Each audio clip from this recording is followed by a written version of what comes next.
afternoon, clouds and some sunshine out there too. We've had a little bit of both here in Fargo this morning, and that sun breaking through has helped us to warm back into the 80s now. So as we're working our way to the afternoon, we're really heating things up still in places like Fargo and points north as well. So we're looking at some clouds building into the southern valley. You can see that here on our radar and satellite map, but also those rain showers finally advancing north. They hung around the Sisseton area for some time this morning, and now we're starting to see some advancement on that rain and more thunder showers developing too. So we're going to zoom in a little more. Fergus Falls, you might have a little cell heading your way, and we've had a couple of sprinkles here around the Wahpeton Breckenridge area. Wheaton, you're about to see a little more, and right along the North Dakota South Dakota line, getting some rain and some thunder in some instances here. We'll show you our lightning data. Not much going on around the Hankinson area and over toward Wheaton as far as thunder is concerned, but there's that one cell here south of Ellendale that's just now moving into Ellendale, where we've got some lightning bolts showing up on the map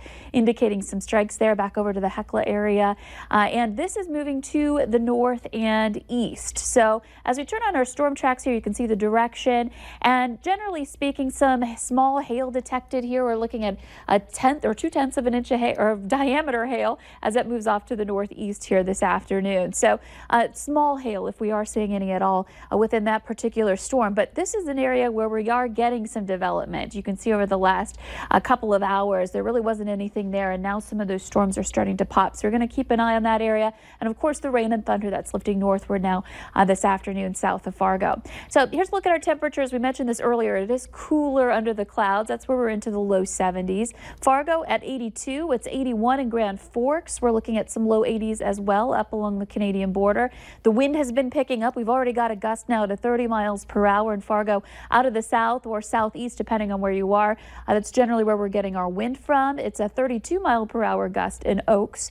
And here's a look at your hour-by-hour planner. Those storms moving north, and as they do so, some of them could end up being a little bit stronger as we get more into the afternoon and into the evening hours.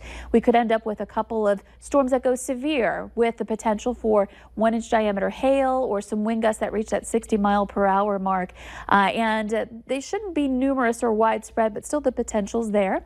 Heading into the evening hours tonight, more storms on their way. This is 7:30, still into the 80s and eventually dropping down into the 70s into the late night hours tonight. But as we move through the overnight hours, you can see we still have some rumbles of thunder potentially through the overnight hours here. And finally, by 7 o'clock, we start to quiet things down for some of us in the morning hours. Temperatures tomorrow morning, very mild, some 60s to some 70s. Still quite breezy. We'll see some gusts into the 20s to 30 miles per hour out of the south. That's going to help to usher in more warm air, or I should say hot air, into the valley for your Thursday. Noon already well into the 80s, and we just continue that climb as we get into the later afternoon.